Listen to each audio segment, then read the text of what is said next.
So welcome to looking at different forms of linear equations. And we don't actually have anything to calculate, but I wanted to make sure that you knew that you don't have to memorize the different forms, but they do have some advantages and disadvantages. So the y equals mx plus b is our most familiar one, and it's called slope-intercept form, and that's probably fairly obvious because it gives us the value of the slope and the value of where the line crosses the y-axis. So for advantages for this one, of course, and we usually look at what we can easily figure out from the equation. So of course, an obvious slope and y-intercept.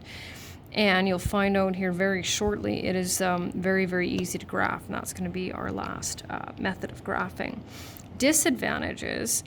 There's no obvious x-intercept when we look at it, right? We can't, until we graph, figure out where that line will cross the x-axis. And it's also impossible to write the equation of a vertical line in this form because we know that the vertical line has an undefined slope. So moving on to the next one here. So this is our standard form.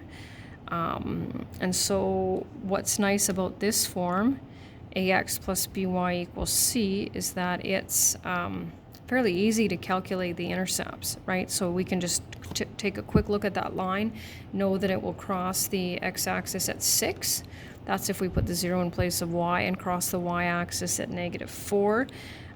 But it has no obvious slope, right? So we can't tell right now by looking at it whether it's going to be an increasing or decreasing line, which in some cases I think can be quite handy. So moving on to the next one, this is our general form. So you can see that all of the elements are on the left, and I remember looking at this form and I asked the AP Calculus teacher at the time, I said, what is the point of this? And her direct quote to me was that it allows students to solve more complex polynomial equations, and I, of course, took her word for it. So, and not that you have to, know these for the exam or anything. And as far as I'm concerned, there's no obvious intercepts or slope from this one. But of course, it has its advantages, just not for what we needed. And then the last one that you don't see too often here is point slope, which of course does exactly that, gives you the slope as well as a point on that slope. So obvious slope and point, and of course it would be easy to graph, and we've already done that, right, given a point and the slope.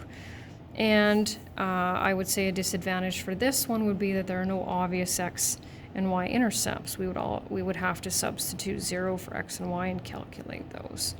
And so that's the end of that lesson.